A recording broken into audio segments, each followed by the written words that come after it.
We're live.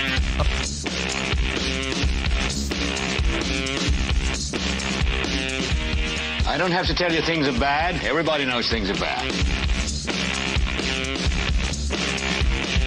Everybody's out of work or scared of losing their job. The dollar buys a nickel's worth. Banks are going bust. Shopkeepers keep a gun under the counter. Punks are running wild in the street, and there's nobody anywhere who seems to know what to do, and there's no end to it.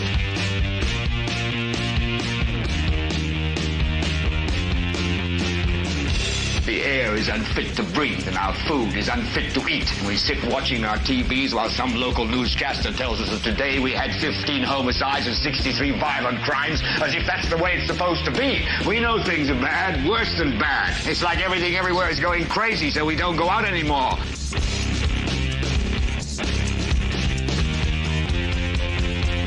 We sit in the house, and slowly the world we're living in is getting smaller, and all we say is, please, at least leave us alone in our living rooms. Let me have my toaster and my TV and my steel-belted radios, and I won't say anything. Just leave us alone. Well, I'm not going to leave you alone. I want you to get mad. I don't want you to protest. I don't want you to riot. I don't want you to write to your congressman because I wouldn't know what to tell you to write. I don't know what to do about the depression and the inflation and the Russians and the crime in the street. All I know is that first, you've got to get mad. You've got to say, I'm a human being. God damn it. My life has value. So, I want you to get up now. I want all of you to get up out of your chairs. I want you to get up right now and go to the window, open it, and stick your head out and yell, I'm as mad as hell, and I'm not going to take this anymore. I don't think that's the screaming he had in mind. Hello there, ladies and gentlemen, and welcome. This is the 253rd episode of the Political Spotlight. I can see the girls have been in here because it's a pretty shade of red. All right. There we are, ladies and gentlemen. Welcome. We are back. I am here. Sorry about last night. I needed to take a night off and chillax. I needed to not do politics. We always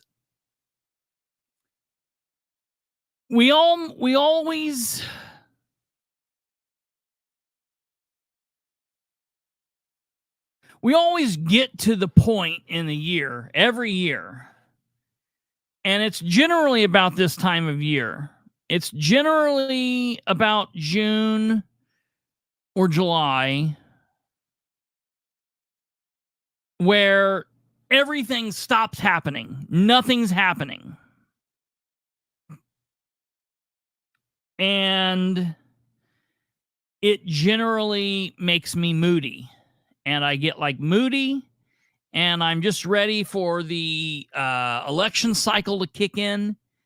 And this year, we have not had that. Everything's just continued on crazy, and there have been no downtime in between crazy here and crazy here. And so I kind of am like almost on burnout. And so I'm a little pissy. So every now and then I need to take off a little mental health time. And last night was my mental health time. The girls came in, Catherine and Cindy. They did a fantastic job. Looks as if they didn't do too much damage. They didn't have to come in and clean up a whole lot. So it looks like they did a fantastic job. It wasn't too crazy, nothing psychotic going on here. I will tell you what we're going to be talking about tonight is going to be a little mixture of everything. We're going to talk a little bit about what's going on in Madison County. I have a couple of extra things I need to throw your way. Since Catherine was on last night, I'm going to talk about a couple different things in Muncie, a couple different things in Delaware County. We're going to talk maybe just a wee bit about Henry County, and I'm just going to kind of bloviate and blow off, and just kind of it's going to be like a free association kind of an evening. I normally don't like those, but the last couple have been all right. So that's what we're going to do. Hey, I hope you guys are doing well. Thank you for being here. We're towards the end of the summer. I mean, it's not really the end of summer, but school's starting back up. Holy hell.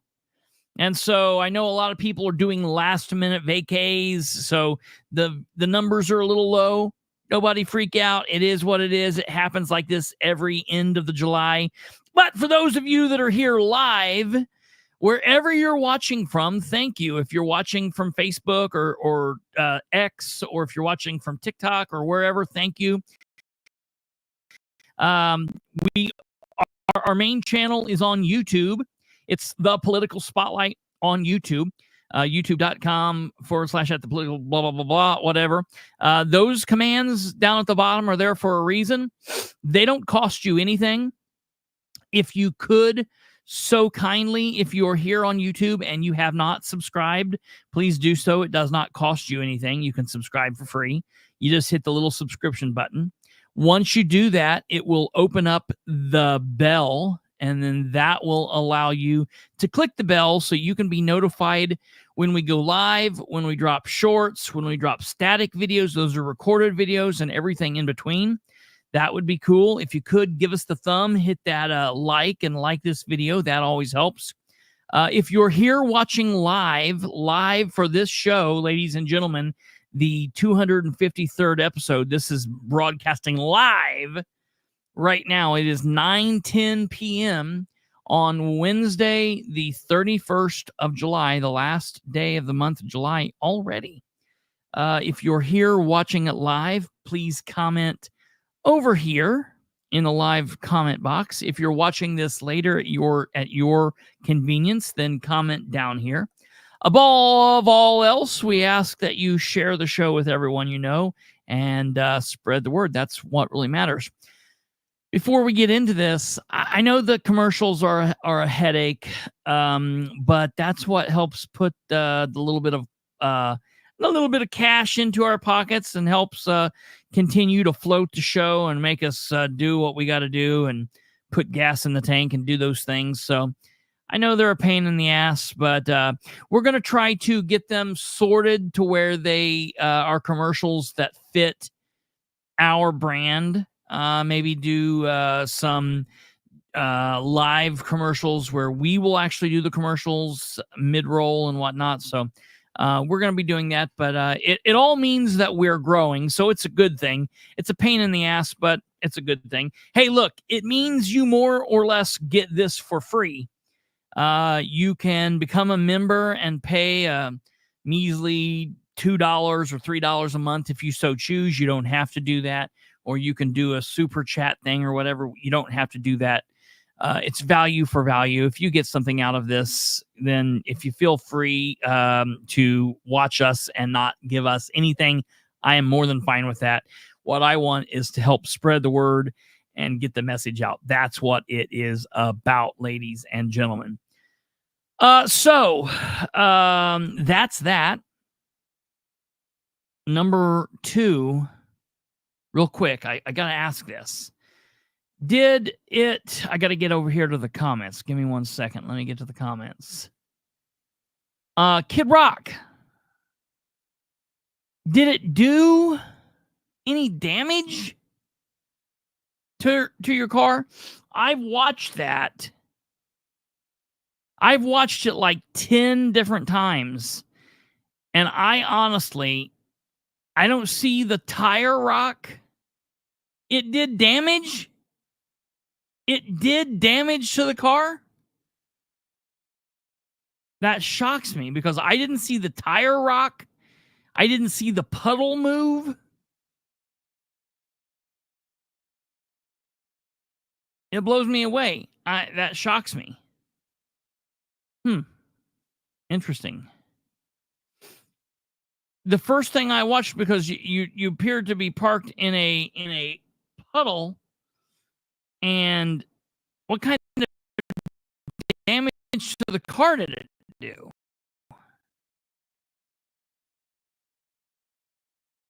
That's very, very strange. Okay. Well, we'll see if she types back. I'm sure she will, but we will also get on with the show. I'm really pissed off because I changed my picture on Twitter, and when I did that, it took away my blue check. It took away my blue check when I changed my picture. We were actually verified, and I amazingly didn't pay for the verification as a media entity. Put in the paperwork, and we were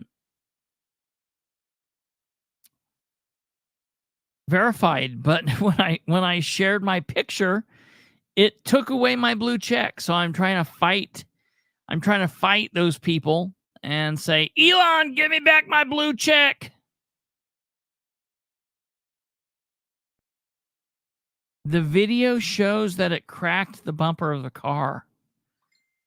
I must not got to that part of the video. I just kept watching the car roll into it, and it looked like he rolled right up to it, but that's insane. I didn't see that.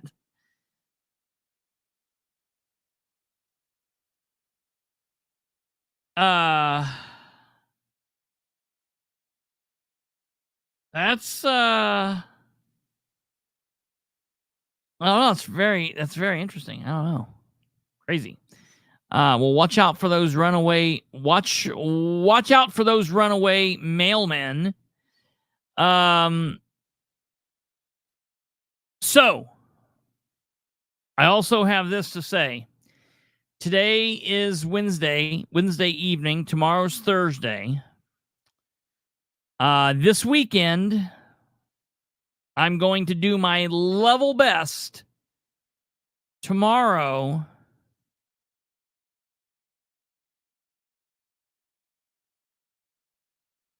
the mailman did that today?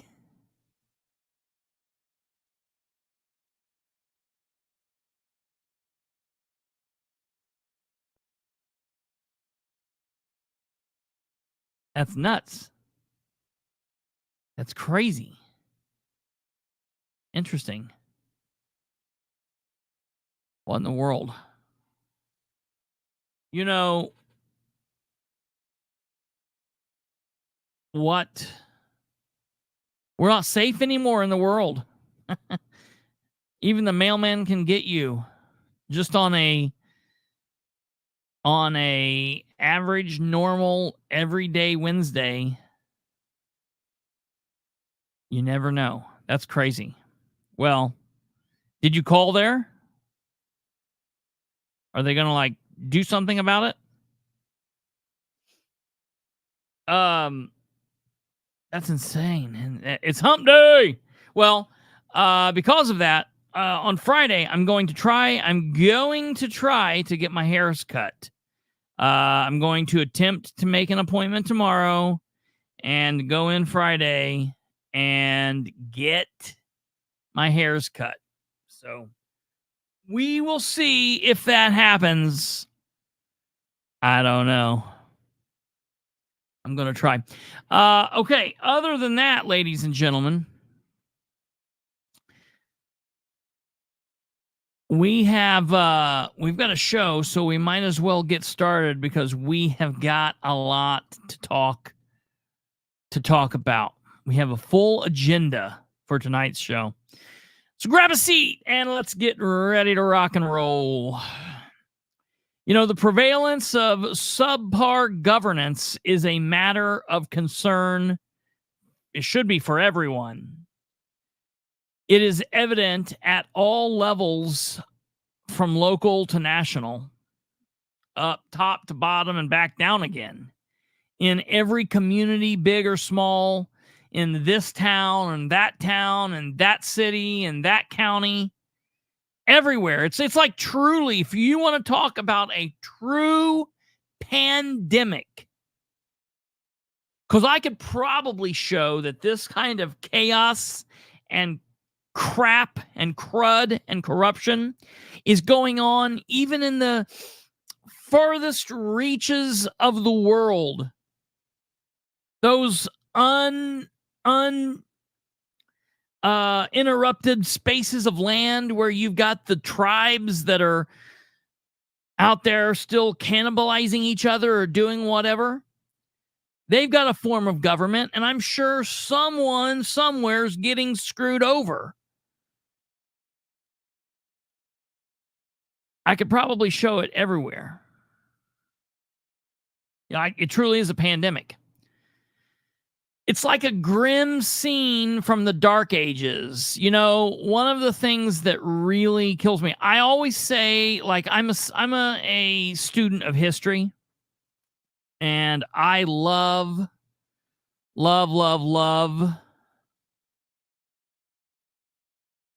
thinking about, you know, what it would be like to have lived in Muncie in like the 1940s. My grandpa always tells these stories about how I've told this story before, how he and a couple of his friends and one of his cousins like jumped on a train. They used to jump on these old coal trains, and they would jump on it in the middle of town and ride it out to the edge of town real slow, jump on, jump off, go fishing, go swimming in Buck Creek all day long. One day they jump on a train, and oh my God, it wasn't a coal engine. It was a steam engine. And by the time they got on that thing, and by the time they got to their jump off point, that thing was going too damn fast. So now they're scared. They're like, what are we going to do? We got to get off this thing. We don't know where this is going to take us. It's going to take us to New York.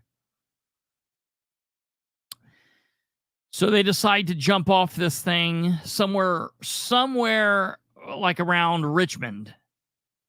That's how fast it was going, and that's how far out of Muncie they got. Keep in mind, this is that long ago. So they jump off. My grandfather's like not even a teenager, 10, 11, 12, maybe 13. I don't know exactly how old he was. They're all going to jump off. They make this pact to jump off this train, but my grandfather jumps, and the others don't jump. They stay on the train. And he smashes to the ground, cracks his head, blood's pouring everywhere. He just flops along the side of the road. You know, could you imagine jumping out of a moving train? That's insane. They, on the train, are just certain he's dead. And they decide, we're not jumping. We'll just get off where this thing stops. So they ride it to wherever they ride it to. My grandfather gets up bloody, starts walking back to Muncie, the long walk back to Muncie. And this is back in the olden days where someone stopped alongside the road, picks up this bloody looking kid, and it's like, where are you going? And my grandpa's like, Muncie. The guy's like, well, that's where I'm going. So my grandpa gets in, the guy like rides him to Muncie, takes him back to Muncie. These kids, the other kids, got off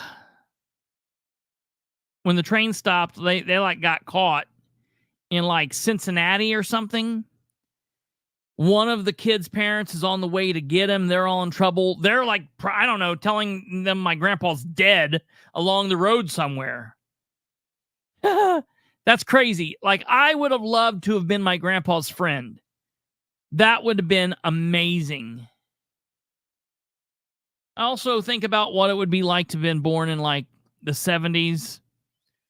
I'm just a student of history. I would like to go back in time, like back into like the 18 or 1900s. That would be cool too.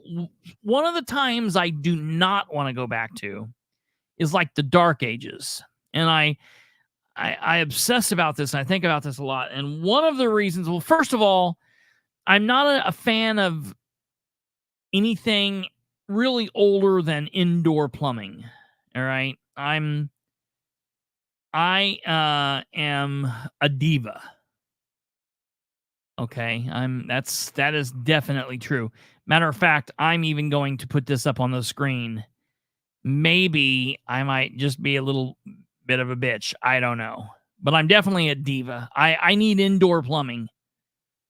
I don't like being cold in the winter, and I don't like being hot in the summer. But I'll tell you, the thing that gets me about the Dark Ages is gray soup or perpetual soup, perpetual stew. Oh, good Lord. Also known as pottage. Yeah. I can't do it, man. I can't do it. I cannot do that. The thought of just pouring all the leftovers into the stew and letting it go, rancid meat, whatever, and just letting it cook. And I was thinking about that earlier today when I was trying to think about a title for tonight's episode.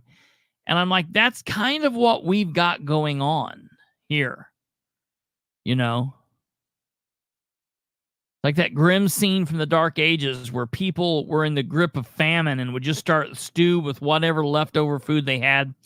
And they would keep adding to it, even if the meats they were adding were old and rancid. Went by various names, perpetual stew. We continue to stir the stew with the same old rancid and rotten politicians,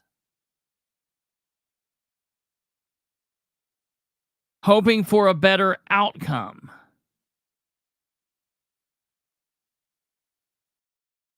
But that can never happen and will never happen, not until we clean the pot, clean the slate, get rid of the old, start anew.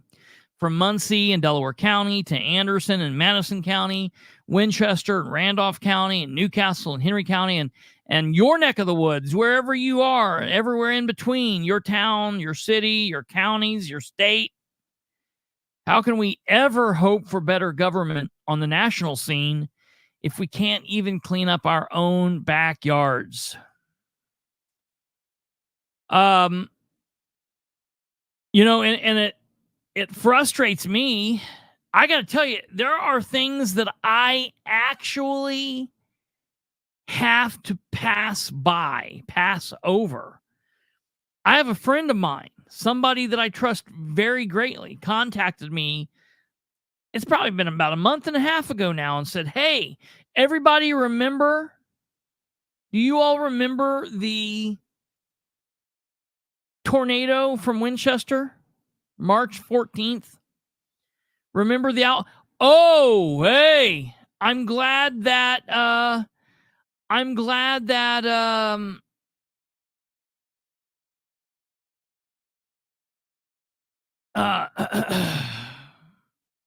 cannot. It's killing me. I am glad that Brenda's here. Brenda, this ought to piss you off. I got contacted by somebody that told me, hey, have you heard what they've done with all of the donations in Winchester? And I'm like, no, what are you talking about? And they're like, oh yeah, it's a big ordeal. They've taken them out to some place and they've locked it down. They're not giving it to anybody. They let a whole bunch of it spoil. A bunch of the food go bad. A bunch of things got mildy and moldy, and just they ruined it. A bunch of chaos and corruption went on with those items that you busted your ass collecting. And I got to tell you something. That's a story that I just did nothing with. Not because I didn't want to, but just simply because I didn't have enough time. Like, there's so much shit and chaos going on that I can't get to it all. It kills me. Sounds like every hurricane, tornado relief that has happened. Absolutely. Abso-freaking-lutely. There are literally people right now today that's just now going through it because there were tornadoes like a day ago and 2 days ago, and all their lives have been turned upside down, and people are trying to give to them, and they will be taken advantage of, and it's gross. Today I wake up to a phone call. I'm getting bombarded from people that are Delaware County employees of the county,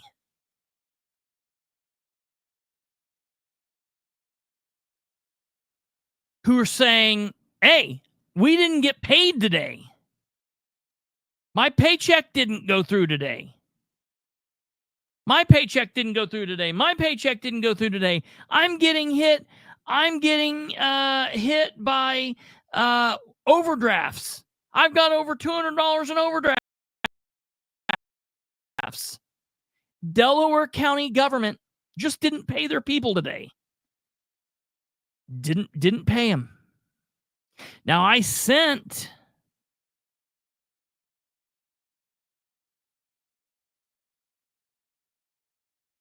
Now wait, they called our food, pastries and others in the country to take toothbrushes and other non-food items.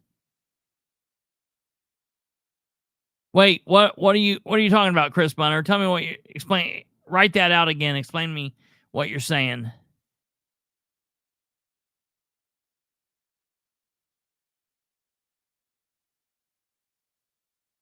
Oh yeah, man. It's just, and I'm going to try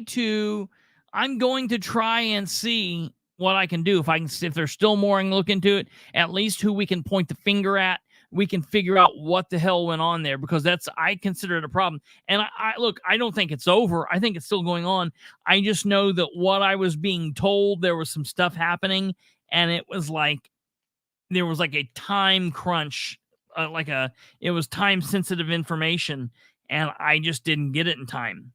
I wake up today and I'm being inundated by people calling me and telling me that the elected officials in Delaware County, the auditor, Ed Carroll,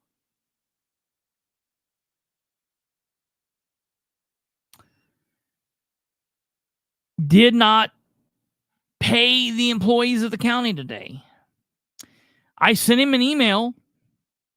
I asked him about this. I asked him what was going on. I asked him if he could explain what was happening, why this was happening.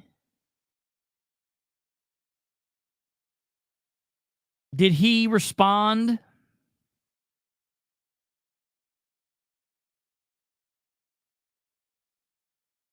Did he send me back a press release? Did he do his job? This man is an elected official, and for some unknown reason, he thinks it is okay to sit in his office with his thumb up his ass and not respond to me as if I'm some fool, if I'm just nobody.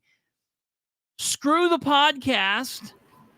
You want to repeat that? I'm a citizen of Delaware County. I bet he got paid. Oh, I'm sure. Well, let me tell you this. 2 weeks ago, other county people weren't being paid. So I don't even know. I don't know. But you got to think, if these people are doing what people are claiming that they're doing, it doesn't hurt them to miss a pay period. Ed Carroll, because he's got all this other, stuff on the side. Well, though, but he missed out on that. They voted down on that. Yeah, right. He was supposed to get. Right, so without that, that $2,500 extra, I'm sure would have gone a long way to helping him pay the other employees. Yeah. It's ridiculous. All right, now let me pause here and come back to what Chris Bunner's saying, because I want to make sure. So Chris says, now wait, they called our food I think she's trying to say pantries. They called our food pantries and others in the county to take the excess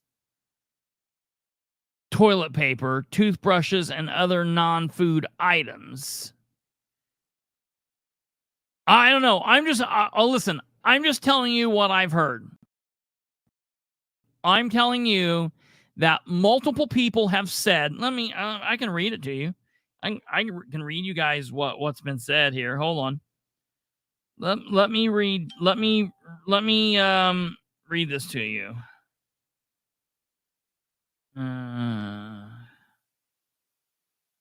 Right here. Let me read this. Hold on.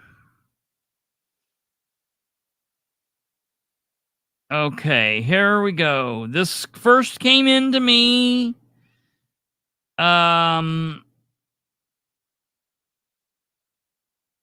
Okay, this first came into me on June 18th, my brother's birthday.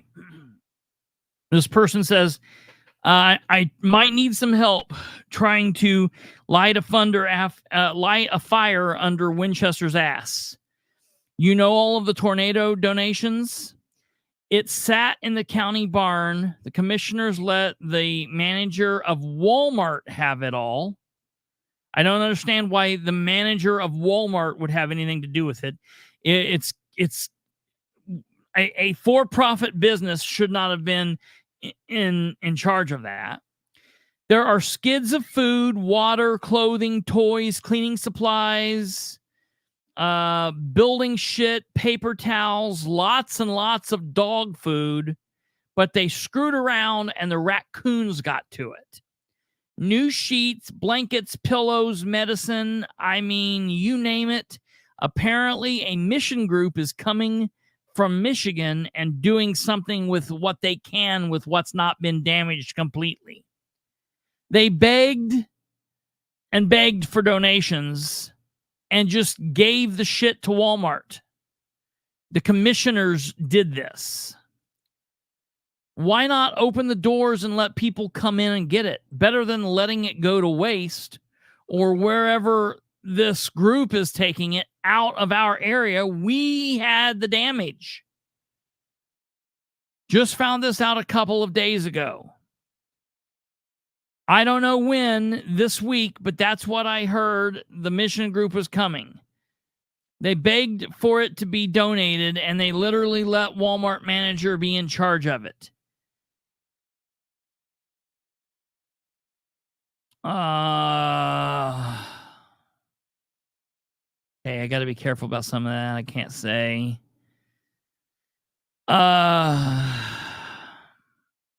There were people in the community begging for help from some of the things, and they would not give them to them.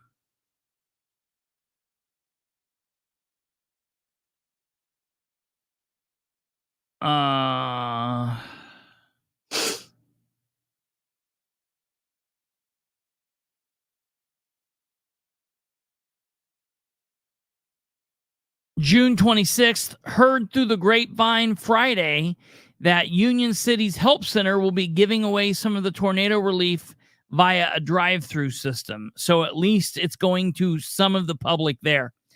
I'm just telling you what I'm hearing. It sounds to me like there's an issue. The mayor of Winchester, since March 16th, the mayor of Winchester has been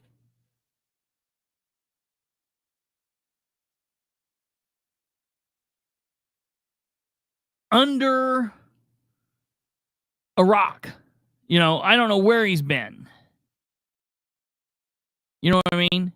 He's just been gone. So it's crazy. So I don't know. But that's just one thing.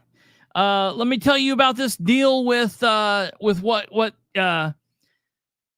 Catherine was on here talking about last night and kind of talking about when she was on with me last time. So we all saw the scene of the guy going to the county building to watch the elections come in.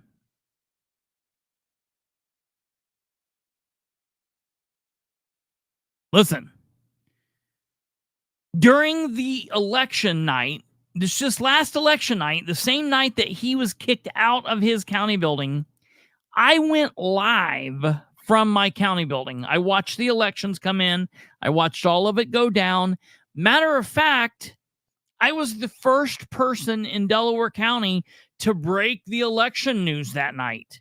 I broke it before WLBC. I broke it before the Star Press. I broke it before the clerk's office knew about it. The clerk's office told me, and I put it out to the public. That's how it happened. This citizen in Madison County went to do the same thing I did. And he stopped at the door by a police officer. Now, why this officer felt he had any right or obligation to stop a man from coming into that man's building, I have no clue. That's a public building. It's like the White House or like the Capitol building. It's the people's building. The officer says, wait here. And for some unknown reason, he goes and he gets Russ. Russ is not an elected official. Russ is no one. I don't know why he didn't get Linda. I don't know why Linda didn't come. If Linda wants Russ to be the clerk, she needs to step down and he needs to run or have them caucus him in or whatever. She shouldn't be the clerk if she's going to let her friendo do the clerk's duties. She sat in that meeting last time and said that it was wrong what Russ did. Now, they have a vote this coming Monday. Russ needs to be pulled off of the election board for this vote. They need to do the right thing. Linda needs to require it. Whoever the Democrat's going to be, whether it's going to be Tim Linnane or it's going to be Terry Austin or whoever, they need to do the right thing, and they need to say that he needs to recuse himself from the vote or whatever. He cannot be a part of the vote. Linda also needs to understand that she needs to stay in her role. She's the clerk, which means she's the chief election officer, which means she's on the election board, which means she votes in this. She is not an elected prosecutor. She is not an elected prosecutor. She does not have to decide if Russ is guilty of a felony. She does not have to charge. She can't charge Russ with a felony. She doesn't have that authority or that power or that job. She's not going to try him in court. She's not going to sentence him. She's not going to be the one taking him to jail or putting handcuffs on him. All she needs to do is she needs to say, yes, he was in the wrong, or no, he wasn't in the wrong. And she's already said he was in the wrong. So if she now comes back now and says he wasn't in the wrong, well, we're going to know that Russ got to her. And then she's going to have to resign. That's all there is to it. She needs to quit making her job so much harder. She needs to quit making her job so much harder. That's it. Just all this trouble, all of this trouble everywhere. So let me tell you about this goofy story floating around in Muncie. All right, you know, Muncie went through trouble with the police a couple of years back, you know, where all of the police officers, you know, everybody was like saying, oh my God, did the police officers like beat everybody? They're really bad. They're doing like bad stuff. You know, all of that stuff. Everybody remember that?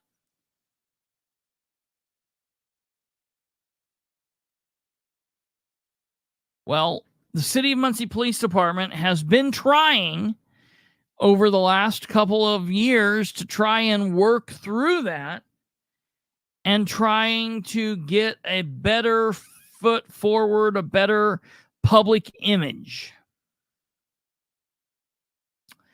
So then 6 days ago, I saw this, but I didn't know this.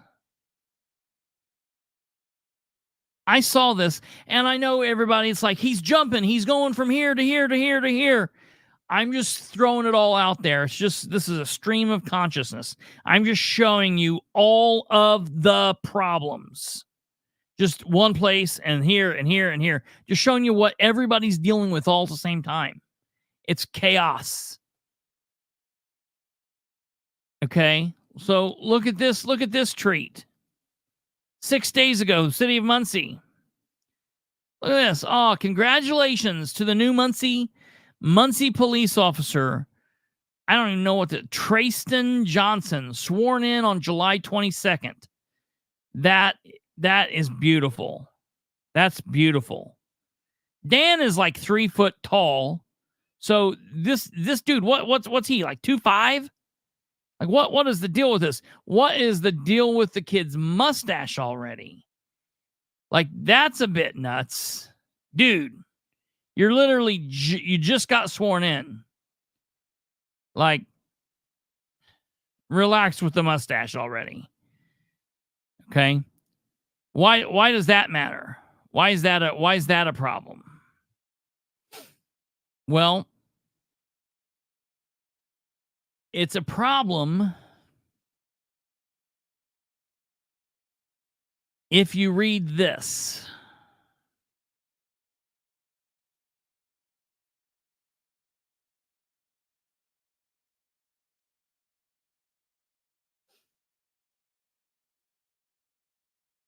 Troopers, homeless man hit by Kingston police car while crossing the street.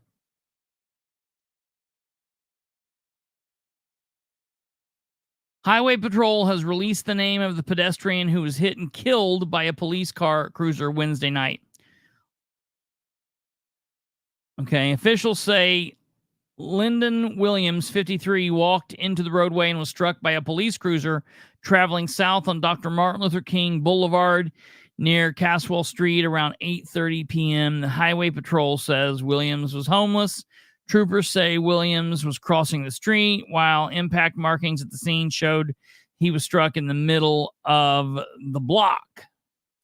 Officer Trayston Johnson was taken to UNC Lenore Healthcare for non-life-threatening injuries. Well, obviously, he was in the car. Police department says it's likely Johnson will be placed on administrative leave. Investigation is ongoing. Wednesday night story. An investigation is underway after a marked Kingston police cruiser was involved in a collision with a pedestrian who died. The accident happened Wednesday evening around 8:24 p.m. on Dr. Martin Luther King Boulevard between Caswell and Gordon Streets. The pedestrian and the police officer have yet to be identified. In a press conference Wednesday night, officials say they are still trying to determine what exactly happened and whether the officer was responding to a call at the time of the crash. The officer was taken to the hospital. Police say typically in situations like this, the officer would be placed on administrative leave. The State Highway Patrol is investigating the incident. What happened was the officer tested for drugs and or alcohol. What was the outcome of that investigation? Was he speeding? Was he texting? Did he have someone in the car? Was he on his way to a call? What kind of jacket does this kid have? Did he have complaints of excess speed or driving recklessly? Had he had other complaints of impulse control? Or, all of these questions. I mean, honestly, the kid looks like he's 5 years old. So I can't imagine that he would have been on the department too long before something like this happened. You know what I mean? I just don't know. The issue is, and this just got brought to my attention, and let me tell you why. Because I don't even look at the City of Muncie communications page. I forget about it. I know everything I know about the City of Muncie. I know that they've done this. I know they've shut down communications, and I just totally forgot it. I just completely forgot that's a page I need to start looking now. That's another reason why it's so ignorant. There are citizens, I don't know how they knew about this. You know, is this a big deal? I don't know. Should it be a big deal? I don't know. Did the city of Muncie think that no one was going to ask anything about this? If so, they're stupid. The biggest problem that I had was citizens were asking about this, and Muncie was just not responding. They would not respond. They would not respond. Now, they finally did. The City of Muncie communications director finally responded and said everything was good. This kid was open and honest about it. Everything was good, yada, yada, yada. But look, let me be clear. And this is going to piss some people off. Understand what I'm saying. This is going to be really bad. This is going to be really bad. And this, I told you, I'm going to say things that you're not going to like. This is not something that specifically bothers me. And let me explain what I mean. Yeah, it bothers me that someone was hit and killed. That's horrible. I don't want anyone to be in that situation. But let's be real, people. Accidents happen. Bad accidents happen. Sad things happen. It's just what happens. You know, this is not the first horrible thing that happened. It's not going to be the last horrible thing that happens. Do we have any proof or knowledge that the kid did anything wrong? Like, you know, as I sit here, no. Now someone's saying, look, it was a hit and run. I didn't care because he was homeless. As I sit here, I don't know. I've not seen any of that. I can look into that. We can all look at that. And we might in the end say that this is something that we didn't need to bring to the city of Muncie. That might be something that I say after I review all of the facts. Here's the thing, though. This administration has already proven to us that they are liars. This administration has already proven to us that they are willing to put on people that are not the best. Okay? This is an administration that has proven to us that they will lie to cover their own ass. They will do something and then do something else to try to cover that first thing, and then do something to try to cover that. So it just goes and it goes and it goes. So when you get in a situation like that, where me personally, listen to me, I'm not speaking for all of you, I do not trust Dan Ridenour. I do not trust his administration. I do not trust his police chief. I do not trust the people around Dan. Period.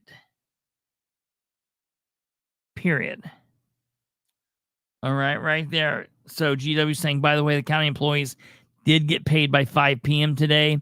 So all in all, good thing. Here's my question. Is Ed going to make up for any of the anyone that got hit with overdraft fees because they didn't get when they normally get? You know, there's just a lot of questions there. Why is Ed making so many mistakes? Listen, I worked for county government for a long time. I can't remember a time we ever didn't get paid. I have never heard of something like that. That's insane. What is Ed doing in that office? This has happened multiple times.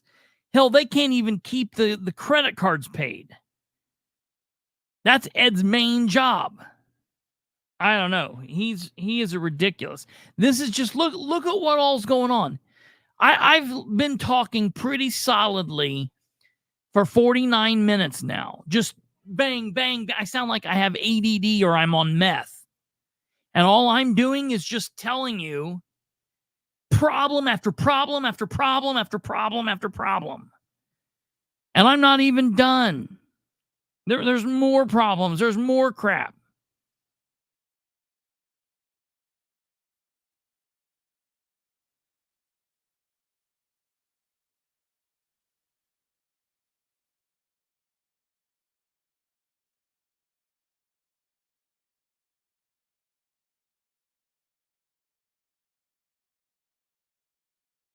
I thought the words financial crisis was said about the city, not the county. You are right. You are right about that. You're absolutely right about that. That being said, I think that the county is flirting on a thinner line than what anybody knows. Yeah, we're going to get to the Board of Works here in a minute. They had a 34-minute meeting today. I don't even know what went on in that. The other thing, is it possible that Ed is incompetent? Let me flip that question. Alva. Is it possible that he's not?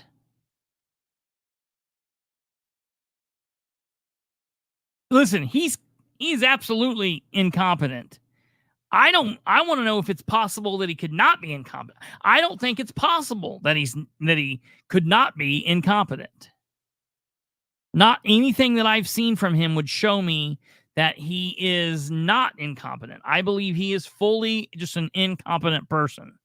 I rode the elevator up with him for a couple passes the other day. I don't think he took a breath for like 60 seconds. 2 minutes, maybe 2 minutes. I thought he was going to pass out. It was nuts.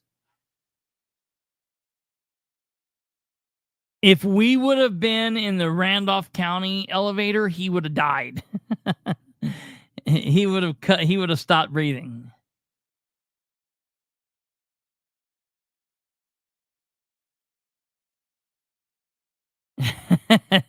Alva. So, let me tell you what else we're working with. Inquiring minds need to know. I thought that's what you were saying. Let me see if I've got this. Every year about this time, I say I'm going to play this, and then I always forget where it's at. But I'm looking at it right here. Let me see if I can find this really easy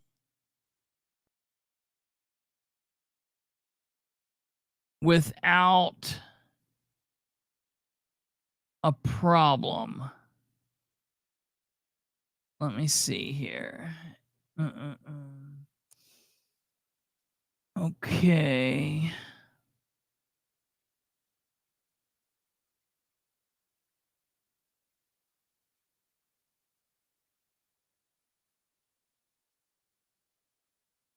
What's this? Is this it?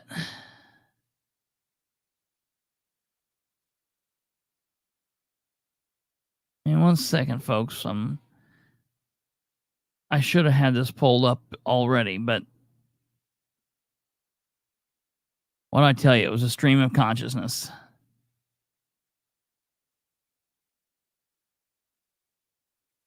Okay. Well, I'm still looking.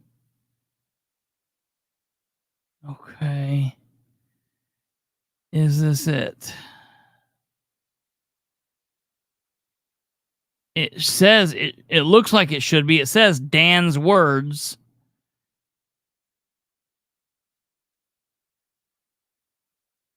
It's going around and around.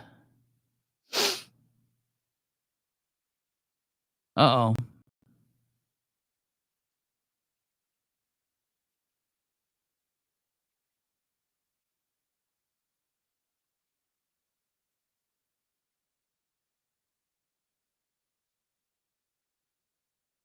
Let's see. I don't think this is what I'm looking for.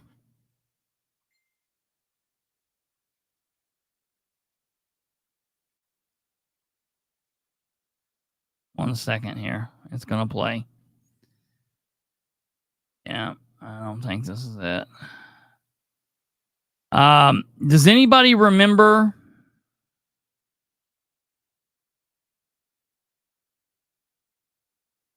Ooh, maybe.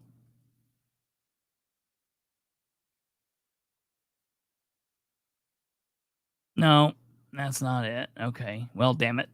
Okay. Does anybody remember? Who remembers when Ridenhour? Hold on. Let me get this shut down here.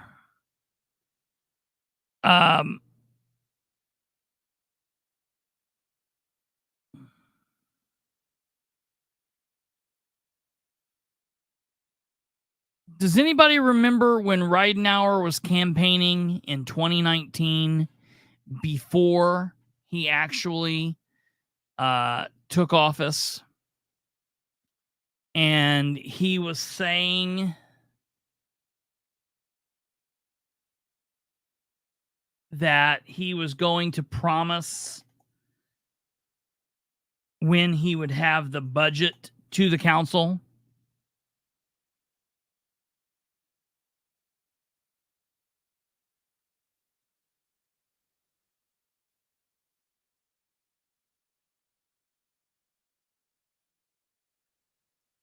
See if I can find it this way. This will be the last thing I'm doing.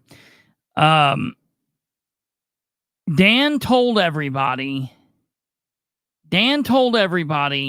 that he would have the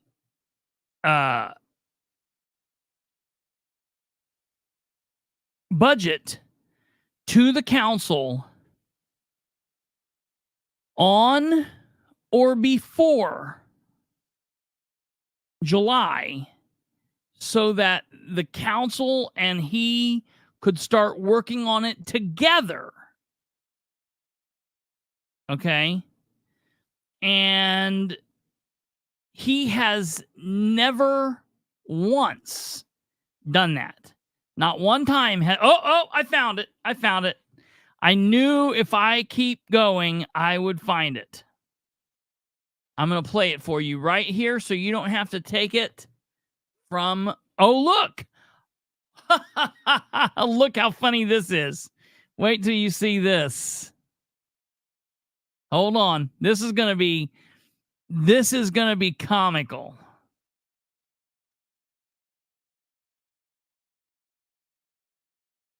It might be hard for you guys to see. I'm sharing this from Facebook, okay? I'm sharing this from Facebook. But right up here, right here, it says Christopher Billy. And then down below it, it says Sunday, 31st July, 2022 at 16:18. So I shared this exactly 2 years ago today. And what did I write with it? Muncie Mayor Dan Ridenhour, I have a two-part question for you. Part one, have you looked at the calendar today? It's Sunday, July 31st, 2022. Part two, do you have the budget for 2023 to the city council yet? Just curious. Okay. Now, that's what I asked back in 2022. Let's see what this says. What I will do is I will present a budget to the city council in July of my vision of what I want to do. And then I want to work with the council to help make sure that that fits what they're wanting to do and make sure it's a sound budget that can be sustained long term. What I will do is I will present a budget to the city council in July of my vision of what I want to do. And then I want to work with the council to help make sure that that fits what they're wanting to do and make sure it's a sound budget that can be sustained long term. What I will do is I will present a budget to the city council in July of my vision of what I want to do. And then I want to work with the council to help make sure that that fits what they're wanting to do and make sure it's a sound budget that can be sustained long term. What I will do. Okay, let's stop that nonsense. I'm tired of hearing him. Well, there you have it, folks. There you have it. Let me tell you, that was his last debate on stage in September of 2019 before he won the election in November of 2019. And then 2 weeks after winning the election, he completely flopped. Now, he took office in January of 2020. And in the year 2020, I don't think he had the budget to the council until September of that year. And he tried what he did in the first year, because Brad Polk was the president. He tried to do something really fishy. All right. So then in 2021, when Jeff Robinson was the president, Jeff Robinson pushed him on it. Again, he did not have the budget to the council until the middle of August, maybe like August 14th, August 15th. But I was pushing him on it. The council was pushing him on it. In 2022, again, he did not have it to them until the end of August. In 2023, he had it to them. He did something real wonky. And now here we are in 2024. And when I woke up today, I thought, you know what? I haven't heard from anybody. I haven't heard anything about the budget. Have not heard anything about the budget process. Now, I'm telling you, he's not going to want to play with Miss Nora Powell on this budget, because she is the finance chair. I told everybody that I didn't want her to be the finance chair, but I'll be honest, the way she's acted so far and the way that she's held him accountable so far this year, I kind of welcome it. I kind of think it's funny. It's going to be interesting to see what happens. So I sent an email today. Today was a day of emails. I sent several emails today to lots of different people. One of those emails that I sent was an email that I sent to all of the council people. And I will read you this email. The email I sent said, "Hello, Muncie City Councilors and Dale Basham. I am asking if any of you have received information pertaining to the 2025 budget from the mayor, Craig Wright, and or Matt Wegley. I am sending this at 1:40 p.m. on Wednesday, July 31st, 2024. The budget process should be underway. However, Mayor Ridenhour has always dragged his feet on this process, even though not doing that was a significant campaign promise of his. Can you, all of you, meaning all 9, please respond via email to my email address and let me know if you have received any documentation concerning this 2025 budget.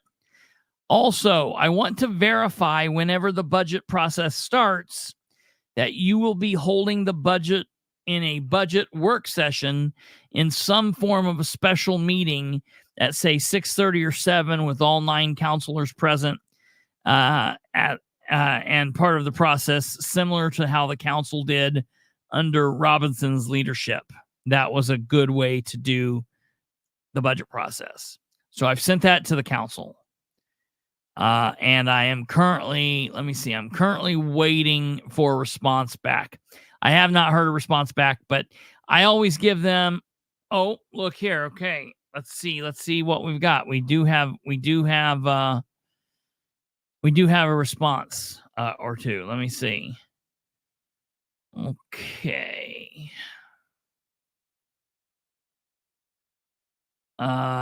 Instantly we have a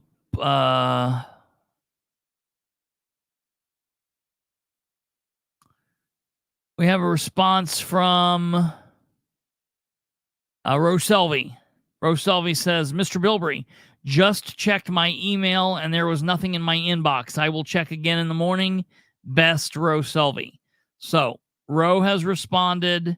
I will wait for everyone else. I normally let everyone else respond, with 24 or 48 hours is fine. I'm not insane. I don't demand that they respond straight away. I know they're busy people. So we'll see what happens. And they will respond.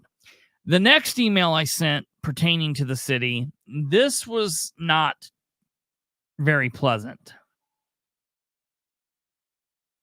This was an email that I sent to Mayor Ridenour, to Human Resources Director Patty Goddard, and I also included Indiana Public Access Counselor Luke Britt, hopefully for some help and direction. The email says, I sent the email at 2:52 p.m. So can someone from the city of Muncie advise where we are regarding any of the requests I have sent in? Some are months old, some even older. I've sent several emails attempting to follow up with nothing in return. The city is outside of Indiana code in several ways concerning several different requests. I am just trying to understand what is going on here. All of a sudden, after 4+ years, the city has stopped complying with the law pertaining to record requests. I am trying to figure out how to fix this now and moving forward. The city has not completed or complied.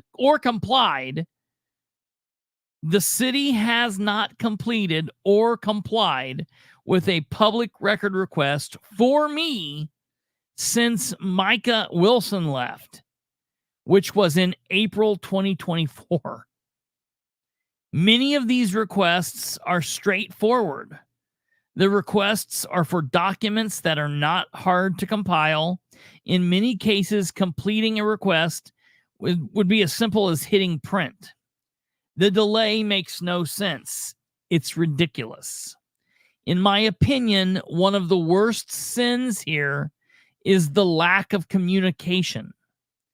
It's anger-inducing, irresponsible, and childish.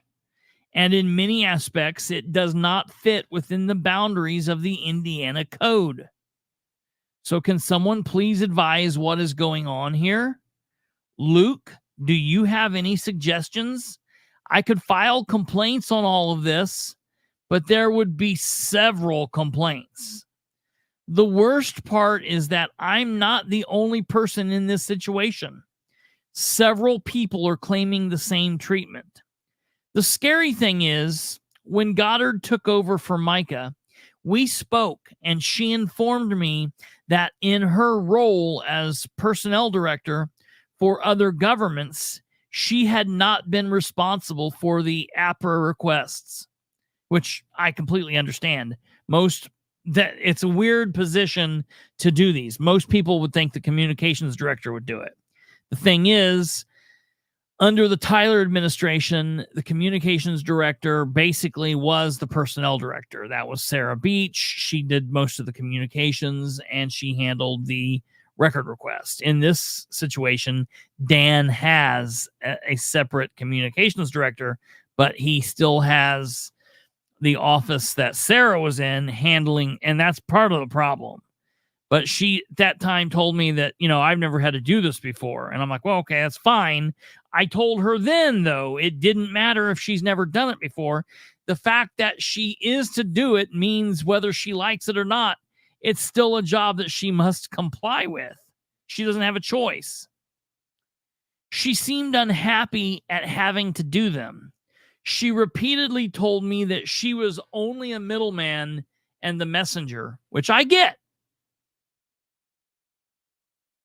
But I fear that since she thinks that way, it's as if she doesn't care about them, so it doesn't matter whether others complete them or not. Out of sight, out of mind, or so they say. She feels no sense of duty to make sure that the requests are getting completed. The bottom line is that to me, it doesn't matter who does them. Someone has to. Even if she's the middleman or the messenger, it is still an obligation that someone has to fulfill.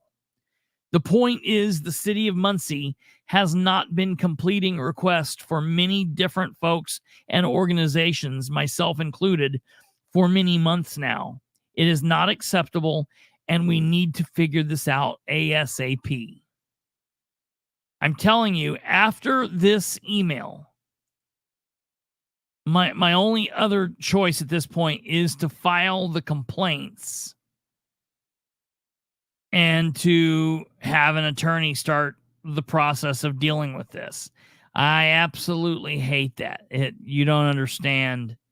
I cannot tell you how maddening it is.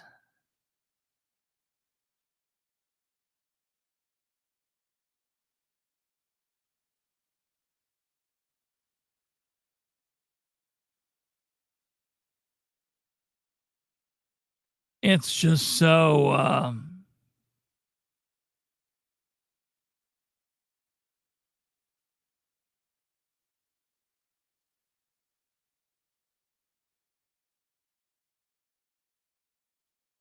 what was happening here?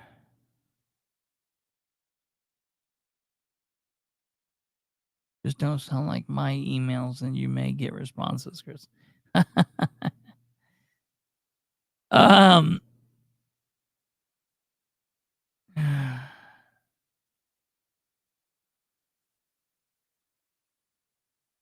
See, I'm looking at some of the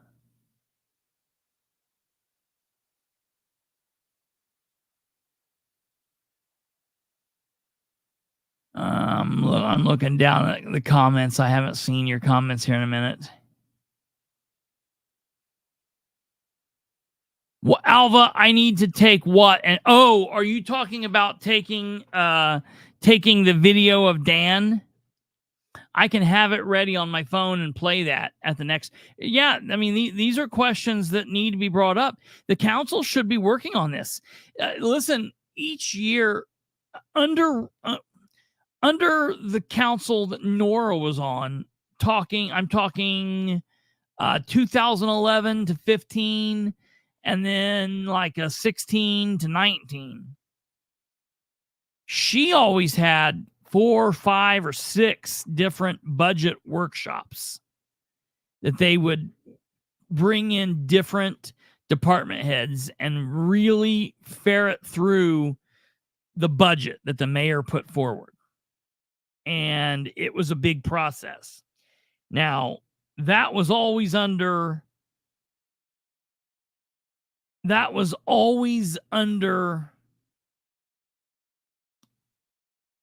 Tyler. So, and McShirley for a little bit. No. She came in with Tyler. So no, it was always McShirley. It was always Tyler.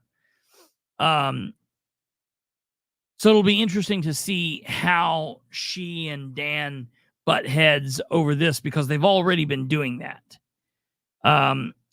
While we're here, before we're real quick, we're getting ready to look at the Board of Works, but I do want to take a look and see if the Muncie City Council agenda is up.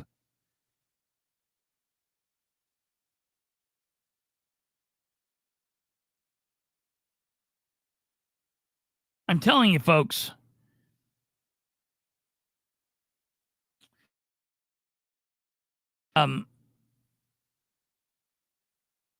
We still have to do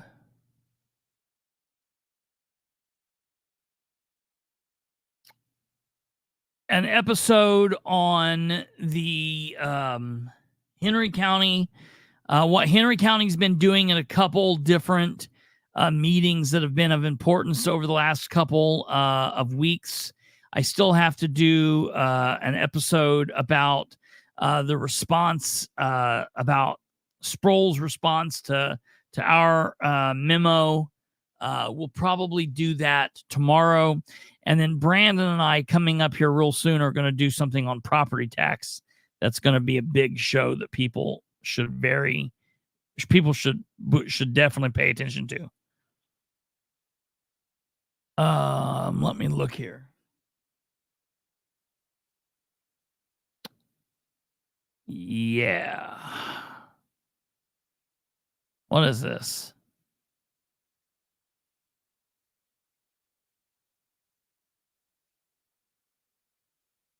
What is this?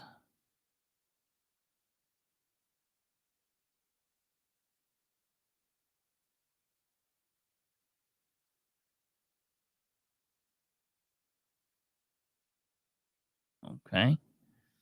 That's not what I was looking for.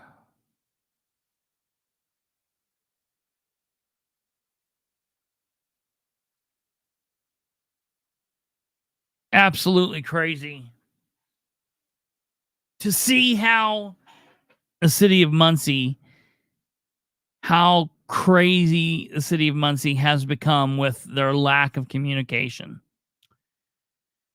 Okay, so this coming August 5th, besides the Madison County Election Board meeting, we also have regular commissioners meetings all around and all of that. We have Muncie City Council meeting.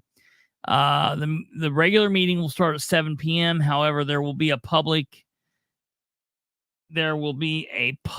hearing at 6:45 to discuss Ordinance 1624, an ordinance for additional appropriations fire department. This will be interesting. Yeah, that's what we'll do. It'll be interesting to hear what. Oh man, I forgot about that. JD's going to be on Kindle on Monday. Man, I need like 5 of me, folks. Holy shit.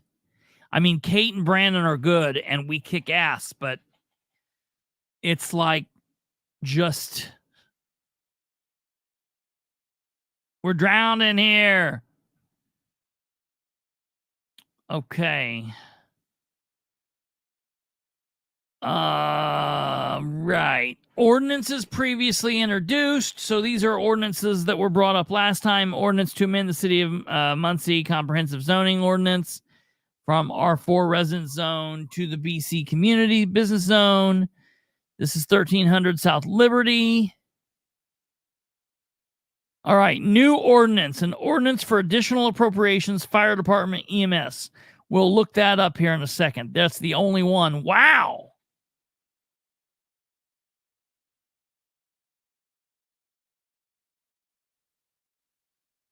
All right, so we've got one previous and one new ordinance. That's it. Boom, bang, pow. Resolutions. We've got 2 resolutions.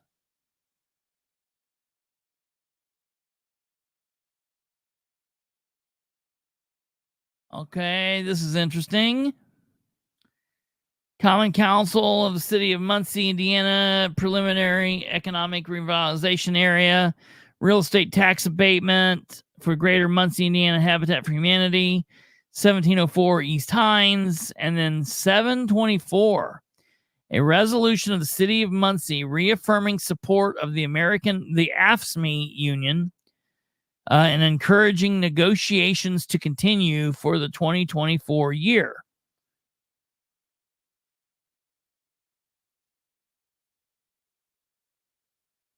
They should be right now negotiating for 2025. So they got to get through 2024 and 2025.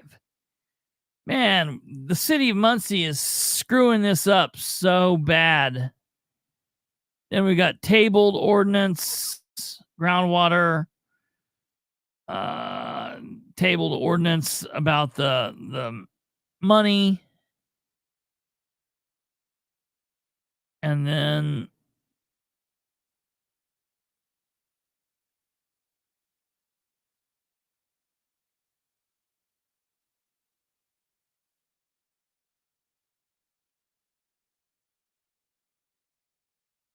$2,800 West Memorial. Okay, yeah. That'll be interesting.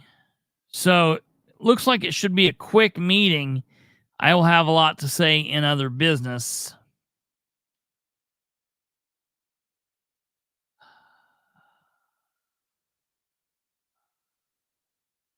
A lot to deal with, folks. Okay, let's see what GW is saying here.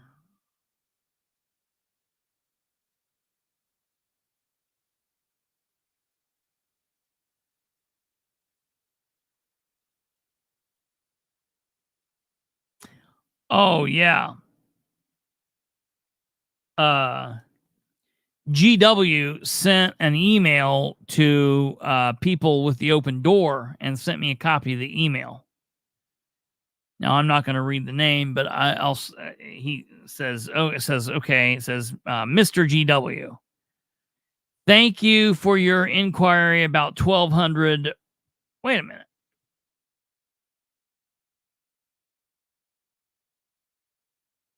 Oh, that's 2,800. This is 1,200. Okay. Just want to double check. All right. Mr. GW, thank you for your inquiry about 1,200 West Memorial Drive. The current plans for this site include 20 single-unit apartments for individuals who are currently homeless, but willing and able to sign a lease to participate in the permanent support housing project. All tenants will be offered case management to support getting them back on track. And that's in parentheses. Open Door Health Services will also operate a 5,000 square foot health center offering comprehensive primary care, behavioral health services, and to anyone in the community, regardless of their ability to pay. This will be a smaller health center than many of our current sites, such as the health centers on South Madison Street or White River Boulevard, both in Muncie. If you have any other questions, please let me know. Be well, Brian Ayers. So that's what he's talking about, ladies and gentlemen. He's talking about that place that we were looking at where they put the sign up. Now, they've recently taken the sign down, so I'm trying to find out why the sign came down. I want to know why the sign came down, who took the sign down. Were they forced to take the sign down? Because they can't be forced to take the sign down. They need to put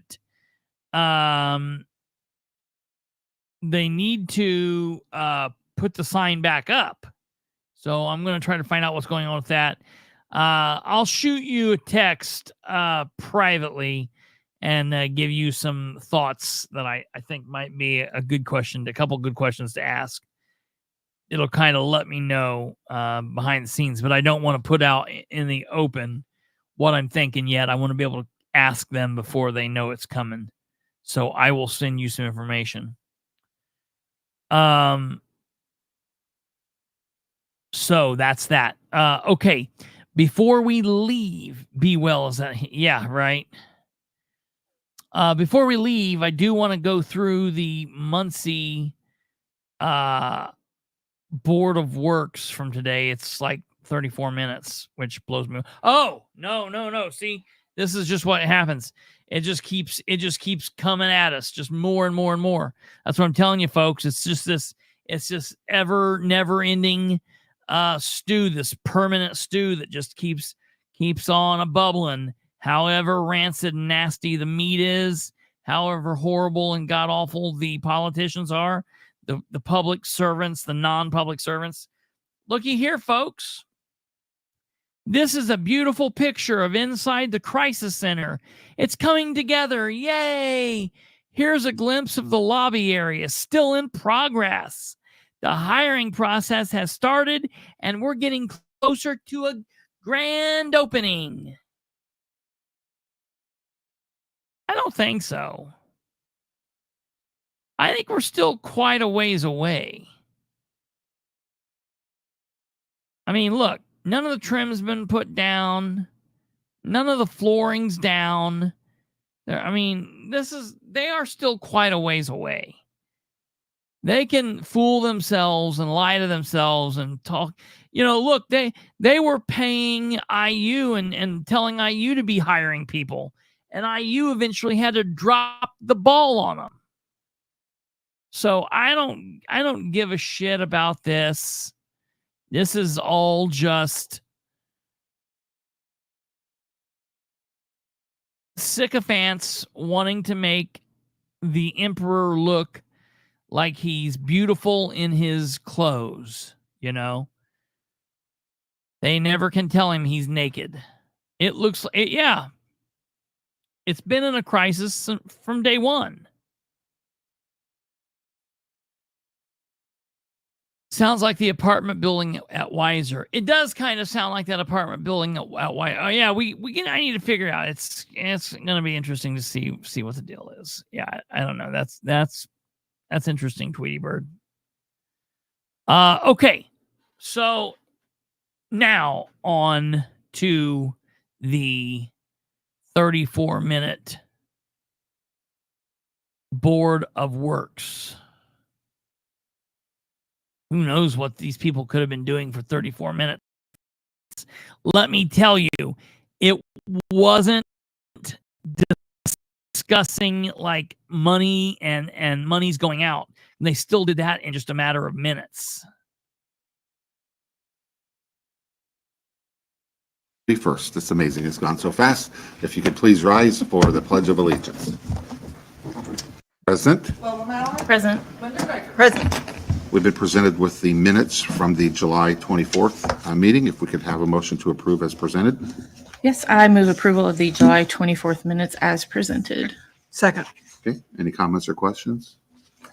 Okay, great job again, Lacey. All those in favor signify by saying aye. Aye. Aye. All opposed? Okay, motion carried. Thank you. We've been presented with the Register of Claims. Craig Wright, City Controller, would you like to address these? Good morning. Good morning. We did ever want to say that all the department heads and the people putting stuff on the claims did an absolutely outstanding job this week on the claims or on the descriptions. Just wanted to point out most of the claims this week are our usual utilities and healthcare claims, and we did have a paving for paving materials from the motor vehicle highway for $46,046.94. And with that, I will open it up to any questions you might have. Linda I have none. and Lola. No, I have no questions. Okay, I do not either. Do I have a motion to approve the claims as presented? I move approval of the claims for $530,127. Second. Okay, do you have any comments or questions? Whoopee! Okay, having none. All those in favor say aye. Aye. All opposed?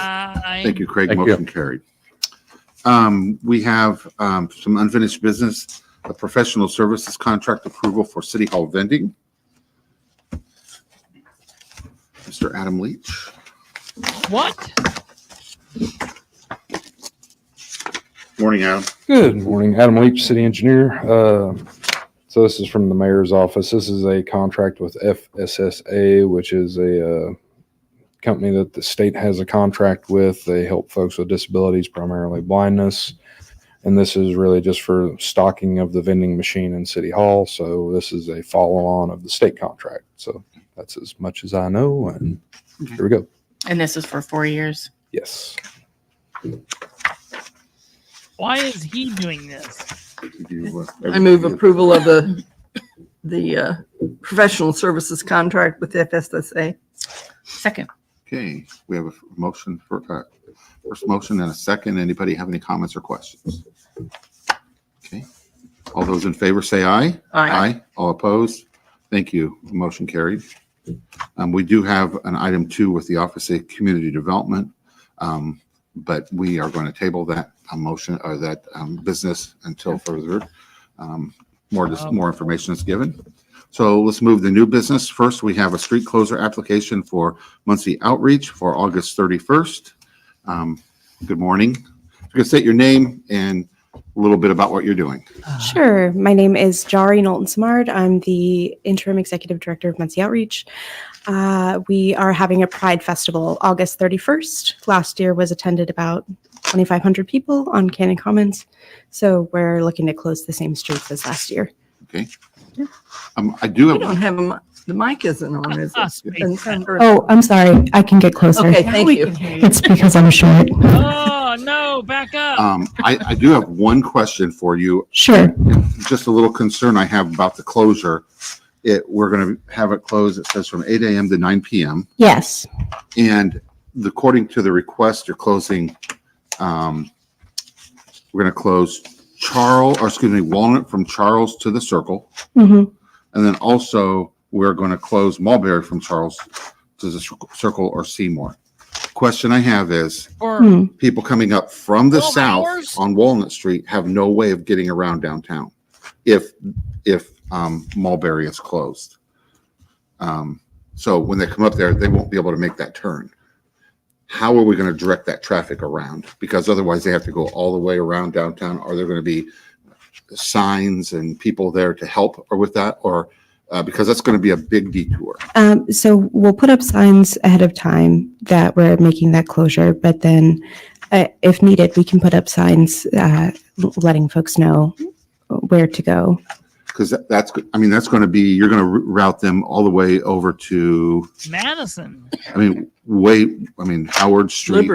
Liberty. Liberty and around. So people coming in from out of town won't have a clue what to do unless they have GPS on, of course. But is there a way? So will that road need to be, is there a parade? Is that why you need that closed? Let me pull up a map real quick so Okay. that I know what we're talking about because Okay. I'm not a Muncie I'm native. just wanting to make sure that that's not a problem. That's all. For that. No, that's okay. Yeah, Hold on. 13 hours to have Mulberry closed is maybe too much. I mean, so the reason that we close it for so long is because we don't want people to park where we're going to have like vendors and things like that. But if you're saying that you want us to close it for less time, we can do that as well. We're probably going to start setting up around noon, not 8. Would less time be more amenable or? Well, if you're concerned about vendors, I'd rather put up cones or block where the vendors are. Are these going to be like food trucks and things like that? Yes. Yeah. So they do this a lot on other events. If you block those off, The parking. I'd rather just say no parking. Mm-hmm.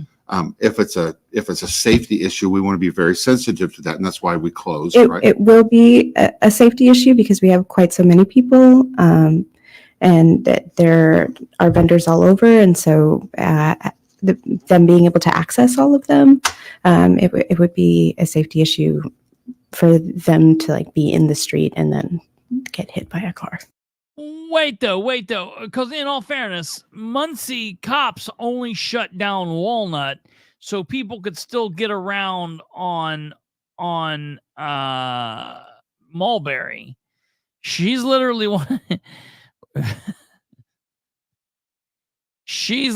wanting to shut down downtown, like all of it. Hold on, for all of you not familiar with Muncie, I'm pulling up a map for y'all to see what's going on. We're talking about. I don't understand what they need all of this shut down for so long. That's so weird.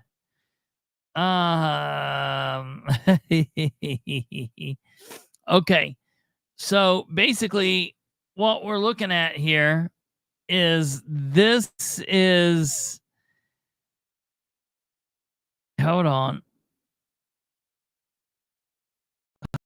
Hold on here. Look what we got going on here. Okay, so this is Walnut. This is Walnut. When you're driving north on Walnut and you come up here, you got this circle. Drive around this roundabout.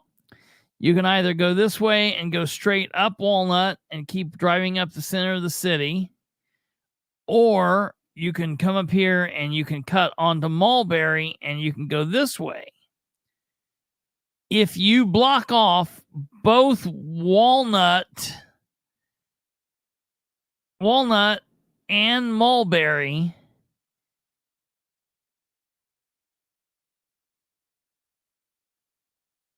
you won't be able to go up this way. You can't get over here.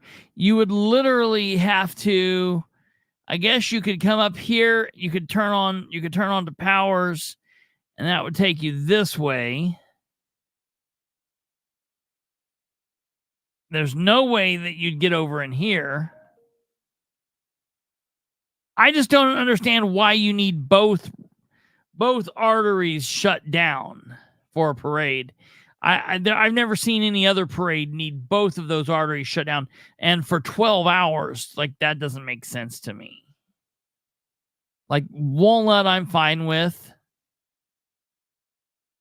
I don't know. That's just a little wonky, I guess. All right, tell me, can you hear this? Wow, did we get our ability back to switch interscreen without having... Tell me, can you hear her? Yeah. Could one lane of traffic be available to head north, like the sound? eastern lane? Problem is they'd have to have barriers all the You way got through sound? then to keep it closed, right? Well, but that's still better than Yeah. having it closed for 13 hours. Kate's not telling me. You got sound, Kate? Well, can you hear them? You're still not shaking your head, yes or no? Can you hear them talking? She can't even hear me? Play it. Okay. I didn't understand what's going on. Your Can you hear mom's them? talking, Going to be arguments, but just a question. Okay. When we've done this in the past, there's been no issue. Why is it different this year? As I was reviewing this, I was just thinking if I was coming up from the south side of Muncie, I wouldn't know what to do. I mean, I would, but some people might not. It's just an inconvenience for other people. But again, we want to balance that with safety. And so that's my big concern for people. Laura, Well, come on up here, please. Well, you're going to be. if you want to talk, you have to be on camera. And your voice and everything. Oh, No. Last year, we were able to direct people. There's a road, and I don't know the name of the road, but right there beside the hotel, Powers. in between where the Star Press used to be, there's a road there that goes to Liberty. Right. Which that's what I was thinking would happen. Yeah. But then all I'm thinking about is the inconvenience for people coming from out of town or coming up. So they'd have to go to Liberty. And then if they want to go downtown, I'm also thinking of the other downtown vendor or people who have stores there. How do we make sure that they're taken care of? Have they all said yes to this and stuff? So Is Mulberry shut for the big Thursday events the that happen at Cannon Commons in downtown? no. the other night they had a concert there on Monday night, maybe. No, last week they had a concert there and it was not closed. It was the roads. For the no, they didn't shut down the roads and there were a lot of people. They just shut them down when they have the big vendors like the Yart and stuff shut down. Because we have 130 vendors and 6 food trucks, and it's going to take up that whole space. Okay.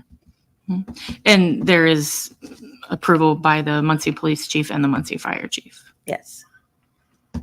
I guess I don't have a problem with it if you can get adequate signage. Yeah. Directing people where to go for the Yeah, detour. around the whole downtown. I mean, it's going to have to be, so you may have to work with the street department. Is that who they would work with at all? No? Typically, most people get a private vendor Okay. Okay. I have no clue. Okay. Well, I was only bringing that up for a question. So it was just a concern as I was reading this.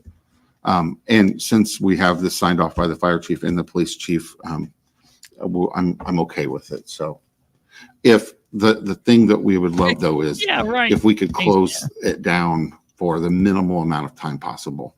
I mean, if it's 6 a.m. We're having a 30-minute parade. No, I think Or 8 a.m. 8 a.m. tonight. It's still early. Anyway, no,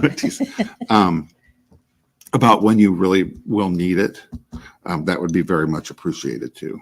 Okay. Just be sensitive to that. Okay. Okay.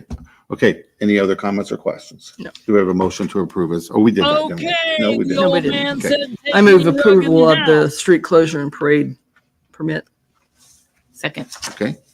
Anybody have any comments or questions otherwise? Okay. All those in favor say aye. Aye. All opposed? Okay. Motion carried. Thank you. Lacey, I'll have paperwork for you after we sign it at the end. Okay. And feel free to stay around and pick it up. Thank you for answering the questions. Only thinking, that's what we're supposed to do is ask questions. So, I mean, Oh, what? Since when? And folks, let me tell you, a couple of you have dropped out. I know we're going long. Stay with us, specifically if you are major big fans of the show, because we have a big announcement right before we go off. I've not told everybody else. I should have early on, but I guess they'll have to catch it tomorrow. Here we go. when needed, of course. Yeah. We have street closure applications for Ball State University Police Department for home football games. Good morning. It's that time of year. Yeah, and we're going to deal with this all at one time. So if you want to list who you are and the dates and how this is going to work, and then we'll just take care of it. Yeah, my name is David Bell. I'm the Deputy Chief of the University Police, and we're requesting street closures of Tillotson between McGalliard and Bethel on September 7th, October 5th, October 26th, November 5th, and November 23rd. And we're interested in this as long as you can guarantee a Ball State win of that game. Wish I could. Yeah, I know. And these are all the same street as years before. Like, Yes, we've been nothing's doing changed. this for a long time. Yeah, Yep. and signage is good, and you have plenty of officers around. And No. if I recall, you have state police there too. No. State Police are at McGalliard and Tillotson, and Muncie Police are at Bethel and Tillotson. And then you open it up when you can. I mean, when the student. Yeah. We typically, it's 3 hours pregame to close, and then we open it once the game starts, and then we close it again at the end of the fourth quarter, open it as soon as traffic is done. We also leave it open for emergency vehicles. We also have people come to the light at Tillotson McGalliard and say, "Oh, I'm going to the hospital. It's an emergency." We let those people through. So we're very accommodating. We staff it the whole time. Yeah. So we can accommodate those That's things. great. I move approval of the street closure applications for the Ball State home football games. I'll second. Okay. Any other comments or questions? Could we Okay. just do this like All those in favor say aye. Aye. All opposed? Okay. And David, Lacey will have paperwork for you if you want to wait. We'll sign them at the end. Just will take a moment. Okay. I typically mail them too, correct? Okay. Yeah, we can I mail. appreciate that. Yeah, that's fine. You got plenty of time. Okay. Thank you. Have a good day. Okay. Next, we have a request for right-of-way approval for the Bell subdivision plat. Adam has presented some drawings for us ahead of time. Ted's looking a little constipated. Good morning again, Adam Leach, city engineer. What you have before you is a plat from the plat committee of the Muncie, Delaware County Metro Planning Commission. It has been approved by the plat committee. Basically, this is just a dedication of right-of-way on Manor Street of 20 feet. Matches all the right-of-way around it. So this is just, evening it up. Oh, shit, GW. That's really all there is to this one. Okay. Do we have a motion to approve? I move approval of the right-of-way plat maps. Second. Okay. Any other comments or questions? Okay. All those in favor say aye. Aye. All I love opposed? the fall. The fall's one of my favorite. There's nothing I love in this world more than a October kind of a cool but warm evening wearing like a sweatshirt or a hoodie, and you've got a Blue Oyster Cult playing in the background, Harvest Moon. Oh my God. There's a bonfire, scary stories, shit like that. The very first home game, BSU home game, I love it. And then immediately after that first home game, I hate it. Okay. Motion carried. Thank you for presenting these, and these will be ready for you. Okay. Thank you. Next business, we have opening bid or bid opening for 2024 Community Crossings Matching Grant Paving. You let me And know. this one, we have I'll be there. The great pleasure of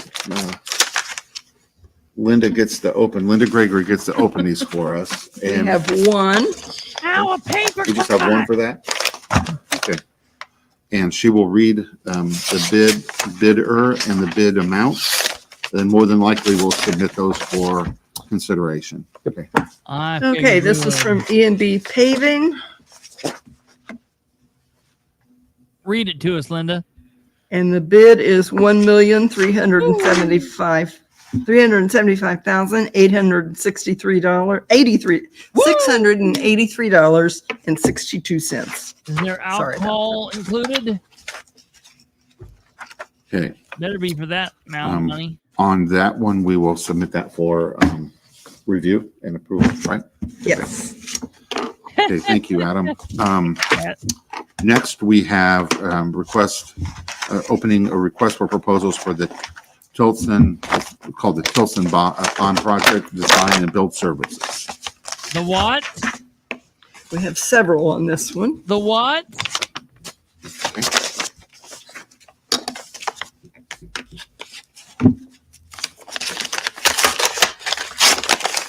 Wait a minute. Is this Till Pond? The first one is J2 Design Center.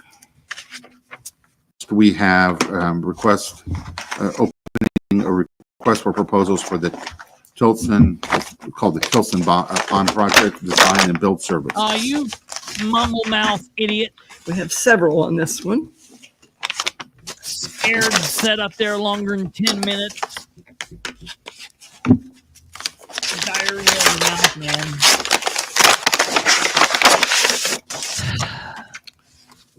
The first one is J2 Design Center. What's the name of it? J2. Okay, J2. Design Okay, got it. Center. Thank you.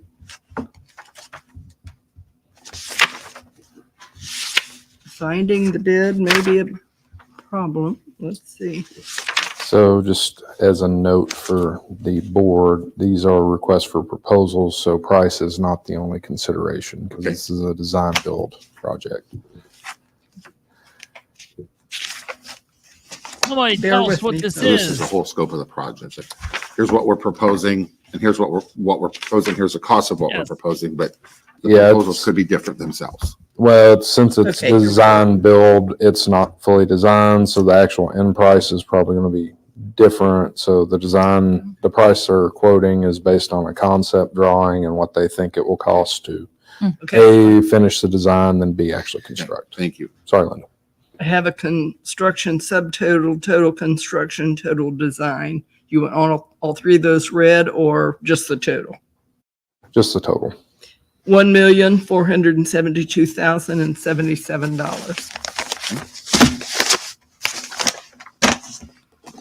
The next one is from Flatland.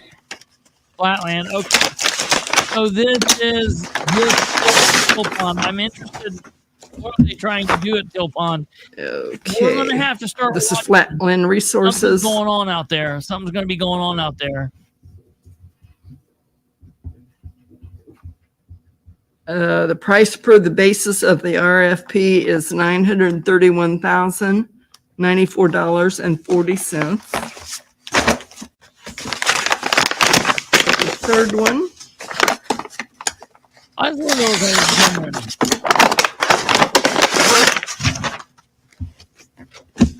were is Yeah, Tweety from Bird, I don't really know what the deal is with that. I don't know if there's guys selling the land. or F.A. what. I don't Wilhelm know. Construction. That's good. That's a good question Let's see there. if we can find the bid part.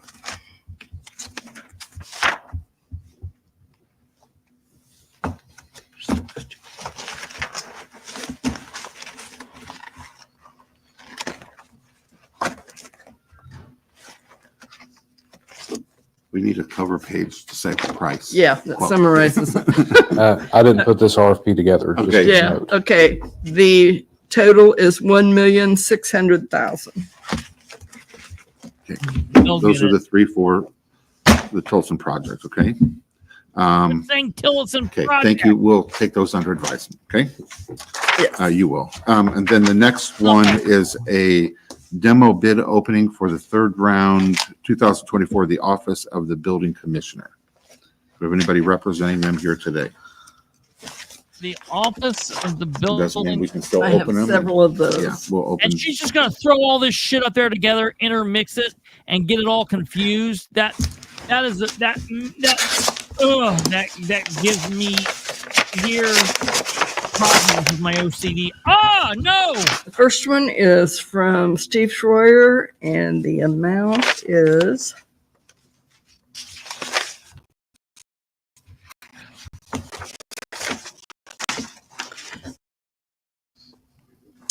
$2120 East Purdue, 2805.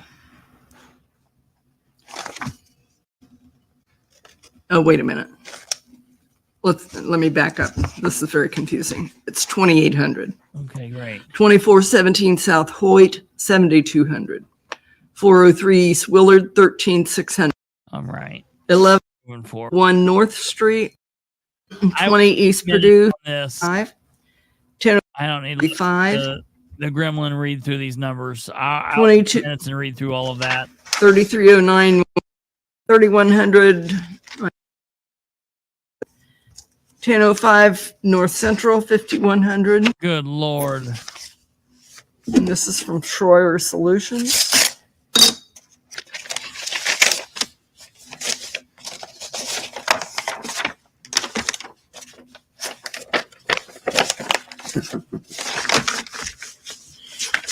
$2120 East Purdue, 1842, 2417 South Hoyt, 5339, 301 East North, 9624, God. East Eaton.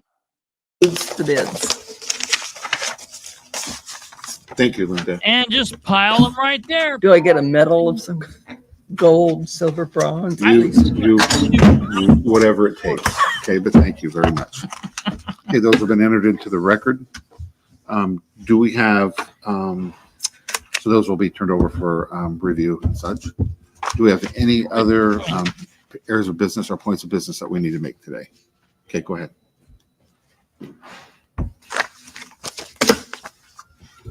Nikita Adams Community Development.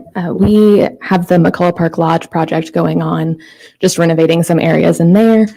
We are replacing all of the shattered window glass. The first inspection on that was done in the summer of 22, and since then there's been an additional pan of glass broken. So we are just adding that to the contract. It'll add an extra $300.07, so it'll bring it to a total of $23,700.07.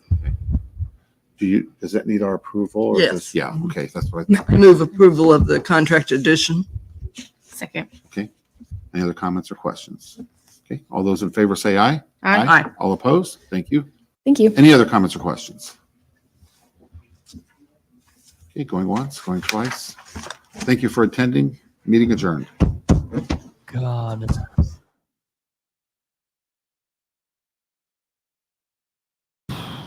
You know what? I don't know. I don't know if I like them doing long meetings. They stress me out. They don't know what goes on in these long meetings, and they get all so weird and crazy. I don't know that they can handle long meetings. That gave me anxiety. Those people are nuts, man. So that's that. that's what is going on with the Board of Works. We've went through a lot of craziness from a lot of different areas tonight, folks. And it's just what I've been dealing with. It's just this is what we've been dealing with. When people are calling and asking us, listen, it's not. I want to take care of all of it. I want to solve the world's problems. I want to bring people together. I want people to understand, why we need to vote for Trump instead of Harris, or I want to, this or that, or I want to solve the national problems and the state problems. I want to solve the county and the cities and the towns. But there's only so much time in the day. There's only so many. There's three of us, and you see the tools we have to work with here. It is what it is. Alva, I love it. But it is what it is. Hey, the big news, folks. We're going to be here tomorrow night, God willing. It'll be wonderful. It'll be episode. Tomorrow what did I say we were going to do tomorrow? Did I say we were going to do tomorrow? Tomorrow, I think we're going to do the Sproles thing. I'll let you know. In case something comes up, we'll change our mind, but it'll probably be the Sproles memorandum. Should be interesting. Unless I have to tell you this news. Our 1 year anniversary, the political spotlight 1 year anniversary, should be August 12th. August 12th. However,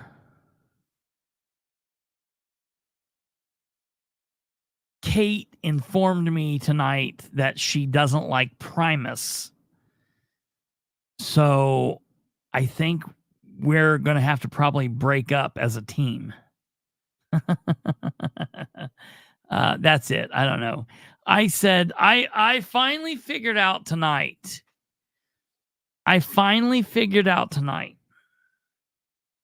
Kate is one of those freaks that has a car and takes it into the lot, and when she's done driving it, pushes it in, and she's like, I've driven this car for 35 years. And the salesman's like, oh yeah, you got a lot of time out of that car. And she's like, yep, I haven't had a radio in it since the very first year I had it. We would have freaks like that. We would have freaks like that come in, and I would be like, you're a serial killer. You are a serial killer. Someone who does. Listen, I don't listen to music really anymore. I've not listened to music in a long time because all of my time is devoted to this. But I have a whole lifetime of music. I've listened to so much music. And I still catch it. I mean, every now and then I'll sit down and I'll burn through, the new Kanye album, or I'll listen to the new Taylor Swift album. I catch new and old music all the same. I don't need to listen to LA Woman again. I don't need to listen to Cashmere. I know all of those. I could do it forwards and backwards in my sleep. It's like a friend. I know that I could always go back to when I need to. They're there when I need to. But for someone to just not have a relationship with music, it's absolutely insane. It's absolutely insane. Hey, my grandparents could top that. My grandparents have a 2000. Are you still here? I don't know if they're still here. If they are, my grandma's asleep. My grandpa isn't. He's got no way to text me. My grandparents have a 2003 Chevy Venture van with the original engine that has over 400,000 miles on it. My grandpa went into, like, every time that they would go in and get new things put on, he would like get the lifetime. He's been through like several lifetime brakes and pads, and they're like, my grandpa with this van is like the people who go into Chinese buffets and pay the whatever $10 and eat $75 worth of food. That's like my brother Andrew and his friends. They always would destroy a buffet. When my grandfather goes into the parts store, they're like, come on, dude, you're killing us. That van should have been dead 15 years ago. They're still puttering around in that damn van. It's insane. All right, ladies and gentlemen, we are rolling out of here. No. It's not Tuesday. Get that off here. What are we doing? We're wrong. That was yesterday. Let's see what we got going on here. I'm trying to figure out where that's at. It's Wednesday the 12th. Today is Wednesday the 12th, ladies and gentlemen. No, not the 12th. It's Wednesday the 31st. Today is Wednesday the 31st of July, 2024, which means we are 212 days without correspondence from a sitting Muncie City Councilor. Tell me, I can't think of anything more disgusting than that. Literally a sitting city councilor. Nora Powell and I are like arch enemies, and I've been able to talk with her more than I've been able to talk with a man who claims to be a Republican. I mean, can you believe this nonsense? This poser claims to be a Republican, and he refuses to email, to call, to text, to talk. I'm telling you, man, it's ludicrous. Oh, that we were breaking up because Kate hates Primus and doesn't like music and she's a soulless monster. That was the announcement. Oh yeah, he's not busy. He just sucks. So it's disgusting. It's horrible. Maybe he's waiting for Groundhog Day. I don't know what he's waiting for, but I'm telling you what, next week when you go to the council meeting, if they think I'm not going to bring it up, I'm going to bring it up every time. I'm going to try to go in with not a lot to say so I can time him and just make it really uncomfortable. I got to try to make something really, we're going to have to plot out what we're going to do. Yeah, soulless monster. All right, ladies and gentlemen. Hey, thank you. Big shout out to Kate for everything she does, whether or not she's a weirdo or not, doesn't like music. We get it. At least she hits the like on the show from time to time. I don't know. Does she? Do you do that? I don't even know. She has a YouTube account. Oh, yeah, she does. I know she's got a YouTube account. I see her comment as Kate sometimes. That's really weird when I see her comment as that. It'll be weird when we're in other places. And I'm like, other places, and I see Kate Thornburg, and I'm like, what? Who the hell's that? I'm so used to her commenting as the political spotlight. It always weirds me out. Please give us a thumb, share the show with everyone. You know, we will be back tomorrow with another amazing episode. You guys have been fantastic. Thank you for everything. I want to give a very special shout out to Dr. Catherine and Cindy for coming on last night. I want to thank Kate for coming on and producing that show and doing everything she does.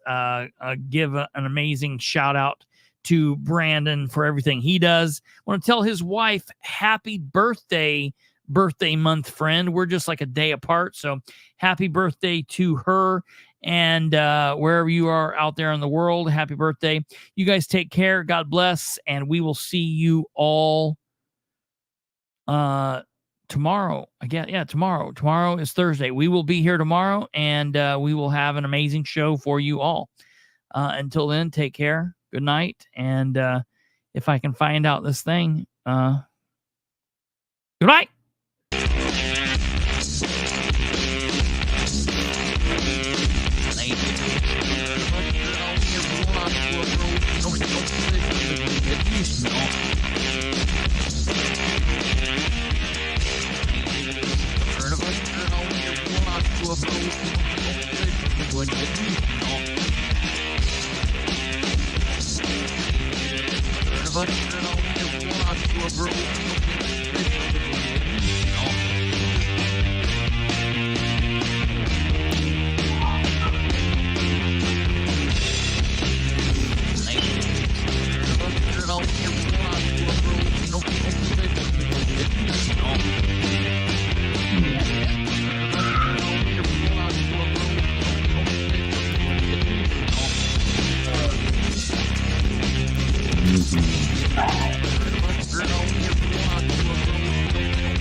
I'm putting something to out for Hawaii. You know,